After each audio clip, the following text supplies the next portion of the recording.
Il est 9 heures. Je viens de quitter l'auberge de refuge. Donc aujourd'hui, c'est une belle journée. Les temps froids sont finis, je l'espère. Je ne sais pas ça fait combien de fois je me dis ça. Donc là, je m'en vais faire une trentaine de kilomètres. Je m'en vais à l'abri Moreland Gap. Et puis, pour un petit bout, il n'y a plus autant de montée puis de descente là, depuis les Smokies. Donc, ça va faire beaucoup de bien. Si, comme d'habitude, si je vois quelque chose de spécial en passant, vous voyez derrière, là-bas, c'est l'auberge. Donc, si jamais il y a quelque chose de spécial, comme d'habitude, je vous le mets en ligne. Bonne journée à vous autres de votre bar. Encore, moi, je profite d'un chemin forestier qui me permet de filmer tout en marchant. En marchant, dans l'heure précédente, je me disais, j'avais 3 choses que je voulais vous dire. Première chose, à l'auberge, je me suis pesé, j'ai perdu 20 livres. Donc, je suis passé de 160 à 140 livres. Là, il faut que je fasse attention. Je brûle environ 5000 calories par jour, 5-6 000 calories par jour. Il faut que je les reprenne d'une façon ou d'une autre. Donc, il va falloir que je mange un peu plus, puis de façon saine aussi. Donc, ça, c'était le premier point. Le deuxième point, mes pieds. Ça va assez bien quand même. J'ai toujours la maudite ampoule sur le pied gauche, sur le côté du talon. J'ai une petite douleur sur le pied droit. La douleur au tendon est pas mal disparue. Donc ça, c'est une bonne nouvelle. Et puis, après un mois, je n'ai qu'un ongle noir. Bon, je sais, c'est un peu morbide, là. Mais les coureurs de marathon savent ce que je veux dire. Donc, j'en ai juste un noir. C'est vraiment bien. Donc, j'ai pas trop abîmé mes pieds là, dans le dernier mois. J'avais un troisième point. Je vais fermer ça parce que je m'en souviens plus c'est quoi. Je perds le fil de mes idées en marchant. Je vais vous reprendre dans quelques secondes le temps que je m'en souvienne. C'est bien revenu. À date, l'auberge de refuge, c'est probablement l'auberge avec comme on dit en anglais, la plus belle vibe que j'ai eue. Là, je suis tombé d'une montée. Ça tombe bien, mais c'était juste ça, je le faisais. Donc, s'il y a des randonneurs, laissez faire de Station at 19E quand vous arrivez à Round Mountain. Poussez la montée avant l'auberge. Montée de 300 mètres sur 2,4 km. Donc, poussez ça, puis rendez-vous à l'auberge. Ça vaut à peine. Par contre, réservé à l'avance, il y a juste 6 lits. Ouais, j'avais un autre point.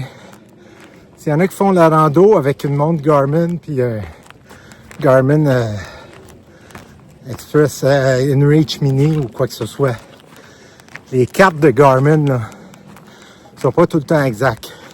Je vous donne un exemple. Le trajet sur Far Out aujourd'hui me donne 27 km. Sur Garmin, ça me donne 36. Donc, c'est arrivé à quelques reprises que j'ai vu que Garmin passe à côté de la track. En fait, passe à côté de la piste. Donc, fiez-vous plus à Far Out. Là, le problème de Far Out, c'est que... Attendez, je vais mettre une belle vue en arrière. Ça, c'est les montagnes où j'étais hier et avant-hier. Le problème de Far Out, c'est qu'il n'y a pas tous les détails qu'on a dans les guides papier qui sont maintenant en PDF qu'on peut transporter. Sauf que les guides papier sont un petit peu obsolètes.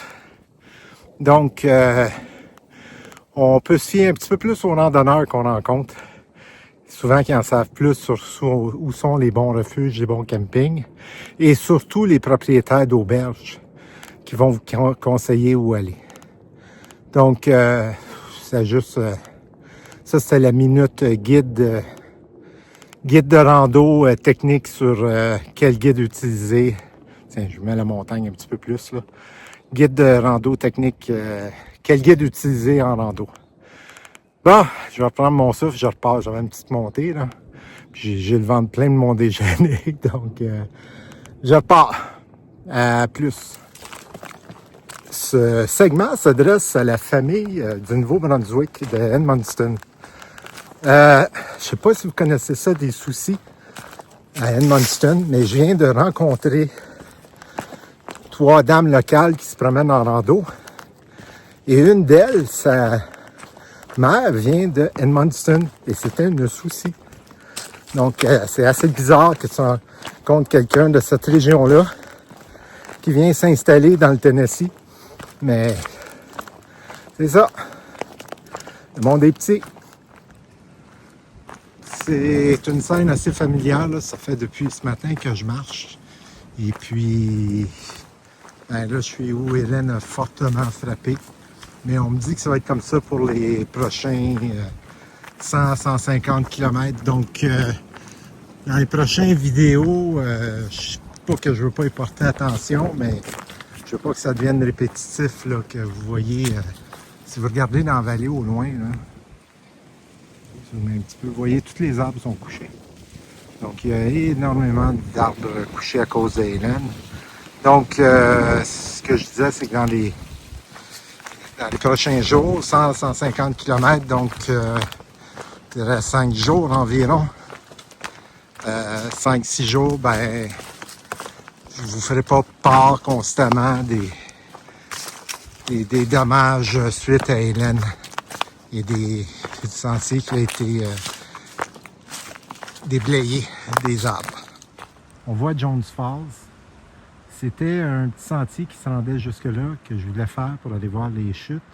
Mais malheureusement, le sentier est fermé à cause des arbres qui sont couchés. Donc, ça sera pour une autre fois.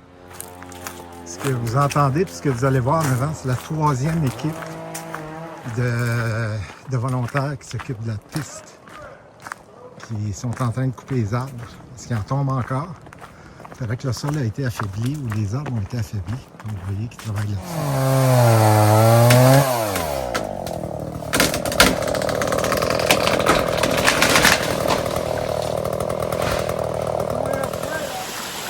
Derrière moi, c'est Mountaineer Falls, les chutes du Montagnard. C'est pas des grosses chutes, mais ils sont vraiment belles. J'arrive bientôt justement à l'abri des chutes du Montagnard. Donc, je vais arrêter là pour le lunch, puis je vais peut-être vous parler un petit peu plus.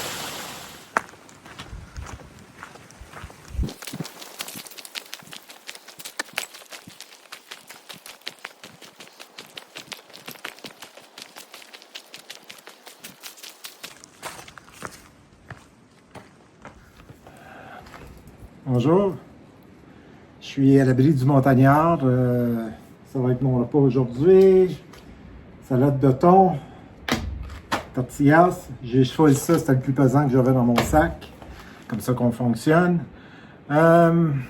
Juste vous dire qu'aujourd'hui, c'est très positif parce que je regardais la météo dans les prochaines semaines. Puis, il n'y a pas une nuit que ça va être en dessous de 0.